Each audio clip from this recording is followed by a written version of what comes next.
5 bölüm. O Dunaец. Mına жерде өзен бар екен, үлкен. Үлкен. Сен жолға қара. Да, не маленький. Дунаец деп аталады. Тоже интересно, да, что-то? Он шетімен қайтып келе жатыр. Мына жерде жол тар екен. Жан-жағына қарама. Видеоға түсіремін, сосын қарайсың. Да. Все. Интересно, да? Еме зарядкамда отырған. Қызықты ма? Иә? Прикольно, да? Легко. Лебеди или что? Теңіз емес. Жоқ, ну это красиво, согласись? Потому что үлкен, зон, это вот Тарминское водохранилище, сондай сияқты, только он шире, примерно. Может это тоже водохранилище, но что-то непонятно, надо посмотреть. Оно не менее Дунаец или хранилище? Жоқ? Білмеймін, сосын жазам описаниеге, бірақ қазір қарай алмаймын, себебі Что-то интересно, потому что ағаштары прям шетіне келеді. Қараш? Как будто мынау впадинаны натопили. Қызықты, да?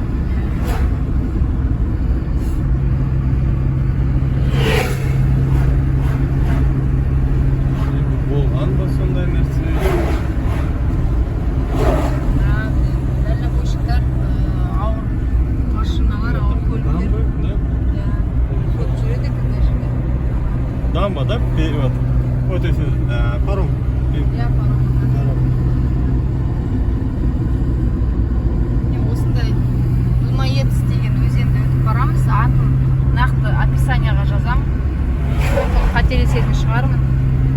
Жоқ, жазылып тұр ғой. Иә, ол жерде Дунаец деп тұр ғой, иә. Онда дұрыс, иә. Қызықты нәрсе, не башня. Тоже. Да?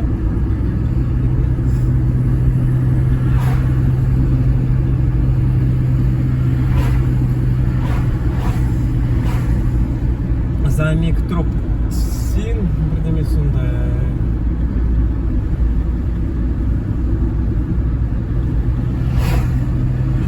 Про видеокамеры ничего не говорится. Иә, аққулар көп екен, кажется, или қаздар ма?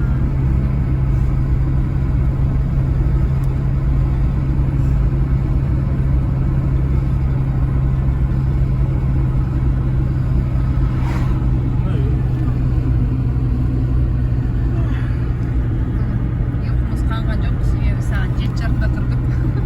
Көптен болды 7:30-да тұрмағалы. Бүгін 7:30-да тұрдық.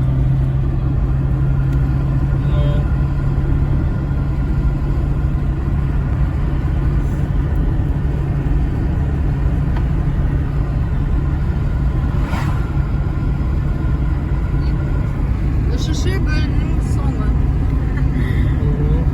Краковтан шығып барамыз әлі. Ой, шықтық. Енді мынау Словакияға апаратын трасса. Келесі видеоға дейін, келесі бөлімге дейін. Аман болайық.